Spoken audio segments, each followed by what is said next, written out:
औज़ुबिल्लाहिमिनश्शैतानिर्रजीम बिस्मिल्लाहिर्रहमानिर्रहीम। Dear students, अस्सलाम वालेकुम। उम्मीद करता हूँ आप तमाम स्टूडेंट्स खैरियत से होंगे।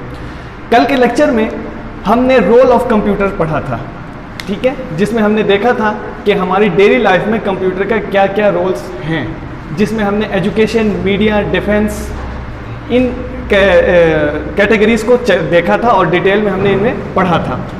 आज का जो लेक्चर है, आज के लेक्चर में हम scope of career in information technology, इसको डिटेल में देखेंगे। यानी कि आईटी के अंदर इंफॉर्मेशन टेक्नोलॉजी में कौन कौन से लोग इन्वॉल्व होते हैं और उनके क्या रोल्स होते हैं, उनके क्या काम होते हैं और वो क्या क्या काम करते हैं। तो सबसे पहली बात, इंफॉर्मेशन टेक्नोलॉजी। इंफॉर्मेशन टेक्नोलॉजी किस चीज़ को कहते हैं? जैसे कि नाम से जाहिर है, इंफॉर्मेशन का एक जगह से दूसरी जगह जाना, एक पॉइंट से दूसरे पॉइंट, एक डिवाइस से दूसरे पॉइंट तक पहुंचना, वो क्या कहलाएगा? Information technology. यानी इंफॉर्मेशन टेक्नोलॉजी में हम बेसिकली इंफॉर्मेशन को ट्रांसफ़र कर रहे होंगे एक जगह से दूसरी जगह, एक पॉइंट से दूसरे पॉइंट। तो इंफॉर्मेशन के ट्रांसफ़र में हमारे पास 3 की कंपोनेंट्स आते हैं, जिनमें नंबर 1 हार्डवेयर, नंबर 2 सॉफ्टवेयर और नंबर 3 नेटवर्क। ये 3 की कंपोनेंट्स होते हैं जिनकी बेस पे हमारा नेटवर्क, जिनकी बेस पे हमारी इंफॉर्मेशन ट्रांसफर होती है एक जगह से दूसरी जगह।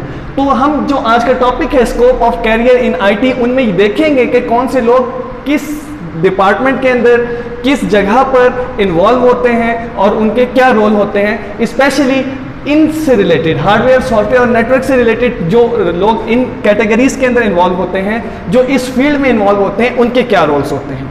तो सबसे पहले जो हमारे पास कैटेगरी है या जो सबसे पहले हमारे पास रोल है या डिपार्टमेंट आप कह लें, वो है सॉफ्टवेयर इंजीनियर या सॉफ्टवेयर इंजीनियरिंग का। तो सॉफ्टवेयर इंजीनियर एक ऐसा बंदा होता है, एक ऐसा पर्सन होता है जिसका काम यह होता है कि वो किसी भी ऑर्गेनाइजेशन के लिए सॉफ्टवेयर की डिज़ाइनिंग करे। सॉफ्टवेयर को क्या करेगा? डिज़ाइन करेगा, सॉफ्टवेयर की टेस्टिंग करे। नंबर 2, पॉइंट नंबर 1 अभी आपको क्या बताया कि ये सॉफ्टवेयर की डिज़ाइनिंग करता है। नाम से जाहिर है, सॉफ्टवेयर इंजीनियर ये क्या करता है? सॉफ्टवेयर की डिज़ाइनिंग करता है। नंबर 2, सॉफ्टवेयर की एनालाइजिंग करता है, यानी सॉफ्टवेयर ठीक तरीके से काम कर रहा है या नहीं कर रहा, ये इसको टेस्ट करता है, प्रॉपर सॉफ्टवेयर टेस्टिंग करता है। उसके बाद सॉफ्टवेयर वेरिफिकेशन का भी काम सॉफ्टवेयर इंजीनियर का ही होता है। सॉफ्टवेयर सही तरीके से काम कर रहा है, उसमें कोई बग ना हो, उसकी डिज़ाइन कैसे होना चाहिए, कैसी उसकी डिज़ाइनिंग करनी है, किस तरह एफिशिएंट तरीके से सॉफ्टवेयर चलेगा, यानी सॉफ्टवेयर की एफिशिएंसी को कैसे इंप्रूव किया जाए, ये भी काम सॉफ्टवेयर टेस्टर का होता है। अब एफिशिएंसी से या सॉफ्टवेयर एफिशिएंसी में मैं आपको बता दूं कि कैसे सॉफ्टवेयर की या किसी भी प्रोग्राम की एफिशिएंसी को टेस्ट किया जाता है। वो भी हमारे पास 3 की रोल्स होते हैं, ये 3 चीज़ें होती हैं जिसकी बेस पे हम उसको टेस्ट करते हैं। नंबर 1 स्पीड, यानी कि वो सॉफ्टवेयर बहुत अच्छी स्पीड में हो, चलता हो, तेज चले, अच्छे तरीके से हमें रिजल्ट दे और फौरन रिजल्ट दे, फौरन आउटपुट्स दे। ऐसा ना हो कि मैंने इनपुट अभी की, रिजल्ट आ रहा हो काफ़ी देर के बाद, ठीक है। नंबर 2 कॉस्ट और नंबर 3 कम्प्लेक्सिटी। इस बेस के ऊपर सॉफ्टवेयर की एफिशिएंसी को टेस्ट किया जाता है। अब कॉस्ट से मुराद यहाँ पे ये बिल्कुल नहीं है कि मुझे सॉफ्टवेयर को चलाने के लिए कितनी पेमेंट देनी पड़ी, ये बात यहाँ पे नहीं है। यहाँ पे कंप्यूटर कॉस्ट की बात की जा रही है, यानी कॉस्ट से मुराद यहाँ पर कंप्यूटर के रिसोर्सेज हैं कि कंप्यूटर के रिसोर्सेज को वो कैसे यूज़ कर रहा है। अगर मैं आपको एग्जाम्पल दूँ तो यहाँ पर मैं आपको बताता हूँ कि कोई भी प्रोग्राम जब तक रैम के अंदर लोड नहीं होता उस वक्त तक वो एग्जीक्यूट नहीं हो सकता, यानी प्रोग्राम को चलने के लिए उसका रैम में लोड होना ज़रूरी है। तो मिसाल के तौर पे एक प्रोग्राम है, उसको 1 GB की स्पेस चाहिए रैम के अंदर, तो 1 GB ही उस प्रोग्राम को अगर मिलती है रैम में स्पेस, तो इसे हम क्या कहेंगे? कॉस्ट इफेक्टिव सॉफ्टवेयर कहेंगे। अगर वो 1.1 GB की स्पेस ले रहा है, 1 GB उसकी रिक्वायरमेंट थी लेकिन वो 1.1 GB ले रहा है, तो ये एफिशिएंट सॉफ्टवेयर नहीं कहलाएगा।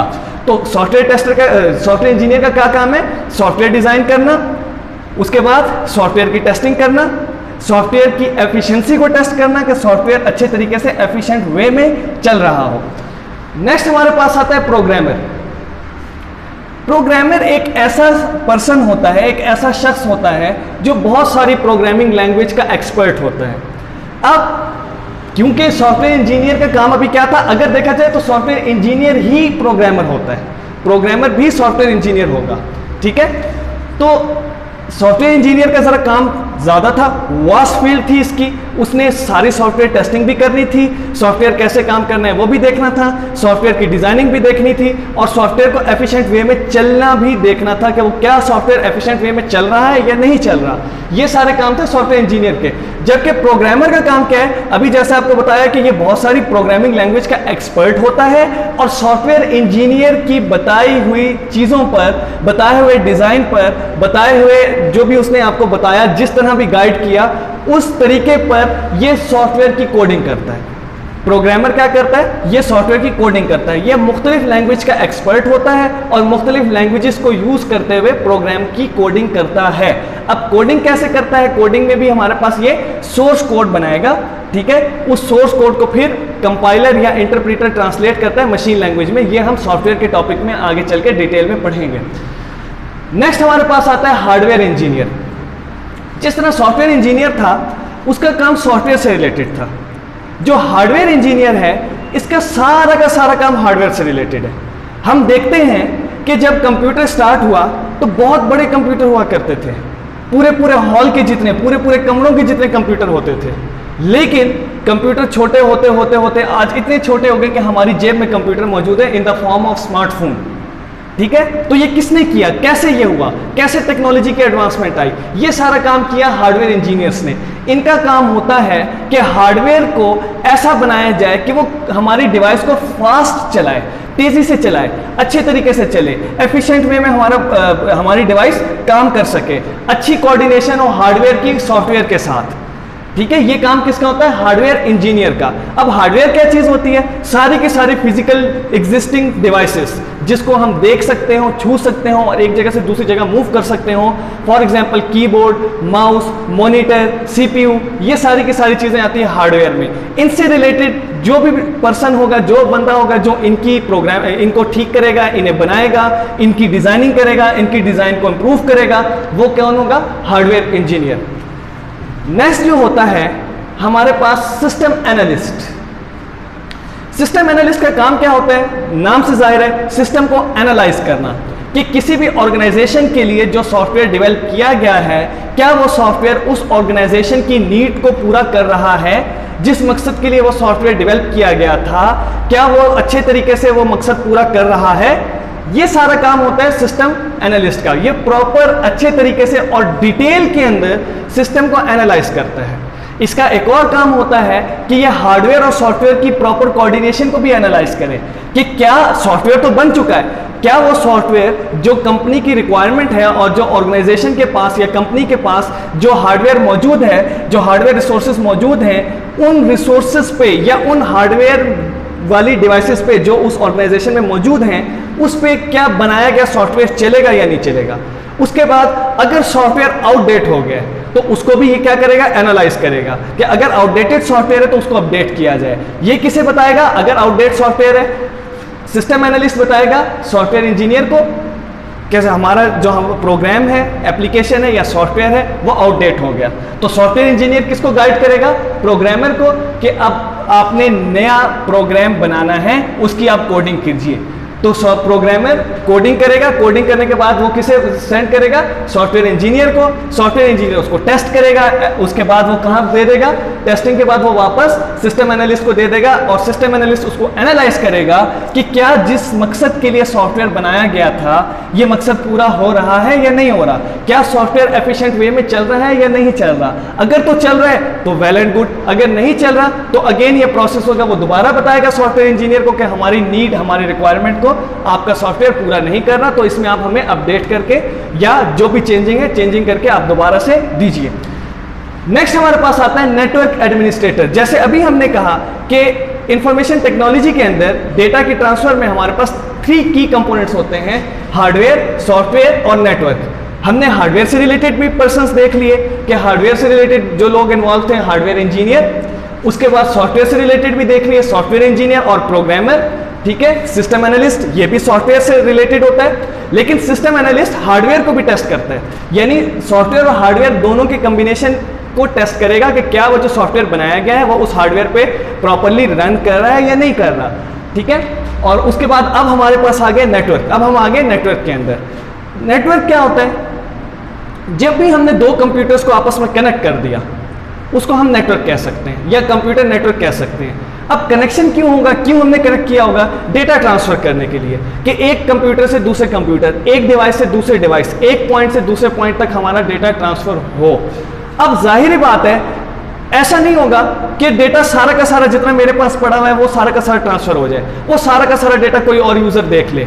अब कुछ ना कुछ डेटा मेरा होगा जो कॉन्फिडेंशियल होगा, वो ऐसा डेटा होगा कि मैं नहीं चाहूंगा कि कोई और यूजर उसको देख सके, कोई और यूजर उसको यूज करे या किसी और यूजर के पास वो डेटा जाए। तो क्या होगा? नेटवर्क एडमिनिस्ट्रेटर का काम यह होता है कि वो नेटवर्क से रिलेटेड सारी चीजों को मैनेज करता है। चाहे वो यूजर मैनेजमेंट हो, वो यूजर को भी मैनेज करेगा, हर यूजर को अकाउंट बनाकर देगा ताकि यूजर अपने ही अकाउंट में एक्सेस करे अपने यूजर नेम और पासवर्ड के जरिए। वो प्राइवेसी लगा कर देगा कि एक यूजर कितनी डेटा एक्सेस कर सकता है, किस किस ड्राइव्स को एक्सेस कर सकता है। अगर इंटरनेट है तो एक यूजर कितनी देर इंटरनेट को एक्सेस कर सकता है। ये सारी रोल्स या ये सारी प्राइवेसी, ये सारी ऑप्शंस कौन करेगा? Network administrator. इसके बाद या इसके अलावा इसका जो एक और रोल होता है, नेटवर्क में आने वाले प्रॉब्लम्स को डिटेक्ट करता है। जो भी प्रॉब्लम होगी उसे डिटेक्ट करेगा, उसे उसके बाद ठीक करेगा ताकि प्रॉपर और एफिशिएंट वे में हमारा नेटवर्क काम कर सके और बगैर किसी रुकावट के अच्छे तरीके से काम हो। नेक्स्ट उसके बाद हमारे पास आता है डेटाबेस एडमिनिस्ट्रेटर। डेटाबेस क्या होता है? किसी भी ऑर्गेनाइजेशन का रिकॉर्ड या किसी भी इदारे का, किसी भी कंपनी का रिकॉर्ड अगर हम उसको एक जगह महफूज कर रहे हैं उसे हम डेटाबेस कहते हैं। बिल्कुल सिंपल अल्फाज के अंदर मैंने आपको बता दिया। तो जिस तरह नेटवर्क एडमिनिस्ट्रेटर का काम नेटवर्क को मैनेज करना था, डेटाबेस एडमिनिस्ट्रेटर का काम होता है डेटाबेस को मैनेज करना। ये मैनेज करता है सारे के सारे रिकॉर्ड्स, ये मैनेज करता है प्राइवेसी पॉलिसी, यानी कौन सा यूजर कब डेटा को एक्सेस कर सकता है, कौन सा यूजर सिर्फ डेटा व्यू कर सकता है, कौन सा यूजर डेटा को एडिट कर सकता है। ये सारा काम होता है डेटाबेस एडमिनिस्ट्रेटर का। उसके बाद अगर डेटाबेस खराब हो जाता है, करप्ट हो जाता है, तो उसको रिकवर करना, उसको रिस्टोर करना, डेटाबेस को प्रोटेक्ट करना, हैकिंग से प्रोटेक्ट करना, उसको वायरस से प्रोटेक्ट करना, ये सारे के सारे रोल होते हैं हमारे पास डेटाबेस एडमिनिस्ट्रेटर के। नेक्स्ट हमारे पास आता है वेब डिजाइनर। वेब डिजाइनर एक ऐसा पर्सन होता है जो किसी भी ऑर्गेनाइजेशंस के लिए वेबसाइट को डिजाइन करता है। ऑर्गेनाइजेशन चाहती है कि हम अपने आप को ऑनलाइन फील्ड में लाना चाह रहे हैं, हम ऑनलाइन बिजनेस करना चाह रहे हैं या ऑनलाइन अपनी इंफॉर्मेशन प्रोवाइड करना चाह रहे हैं, तो वो कौन करेगा? कौन वेबसाइट बनाएगा?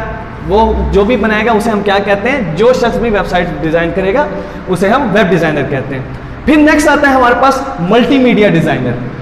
मल्टीमीडिया डिजाइनर का क्या काम होता है? मल्टीमीडिया को डिजाइन करना, ग्राफिक्स की डिजाइनिंग करना और इंफॉर्मेशन को ग्राफिकली अच्छे तरीके से रिप्रेजेंट करना कि बाकी लोगों को, ऑडियंस को अच्छे तरीके से वो समझ आ जाए। एनिमेशन के फॉर्म के अंदर, ग्राफिक्स के फॉर्म के अंदर, इमेजेस के फॉर्म के अंदर। ये काम किसका होगा? मल्टीमीडिया डिजाइनर का। नेक्स्ट फिर हमारे पास आता है information security analyst. Information security analyst का काम यह होता है कि डेटा को या किसी भी ऑर्गेनाइजेशन के डेटा को, पर्सनल डेटा को, पब्लिक डेटा को अच्छे तरीके से हैकिंग से भी, डेटा लॉस होने से भी और वायरस से भी प्रोटेक्ट करे। इसका काम होता है कि ये जो भी तरीका इस्तेमाल करे डेटा को प्रोटेक्ट करना होना चाहिए। ये मुख्तलिफ मेथड्स को यूज करता है डेटा को प्रोटेक्ट करने के लिए। और लास्ट है कंप्यूटर टीचर या आईटी ट्रेनर भी कहा जाता है। कंप्यूटर टीचर एक ऐसा पर्सन होता है जो आपको मुख्तलिफ कंप्यूटर के कंसेप्ट समझाता है, आपके कंसेप्ट्स को क्लियर कराता है, आपको आईटी से रिलेटेड मुख्तलिफ ट्रेनिंग प्रोवाइड करता है। किसी सॉफ्टवेयर को कैसे काम करना है, उसे कैसे अच्छे तरीके से यूज करना है, ये आपको सिखाता है। तो ये कौन होगा? कंप्यूटर टीचर या आईटी ट्रेनर। तो यहाँ पे आज का हमारा लेक्चर होता है क्लोज। इंशाल्लाह नेक्स्ट लेक्चर में हम कंप्यूटर हार्डवेयर का टॉपिक स्टार्ट करेंगे। तो इंशाल्लाह आपसे नेक्स्ट लेक्चर में मुलाकात होती है। तब तक के लिए अल्लाह हाफिज़।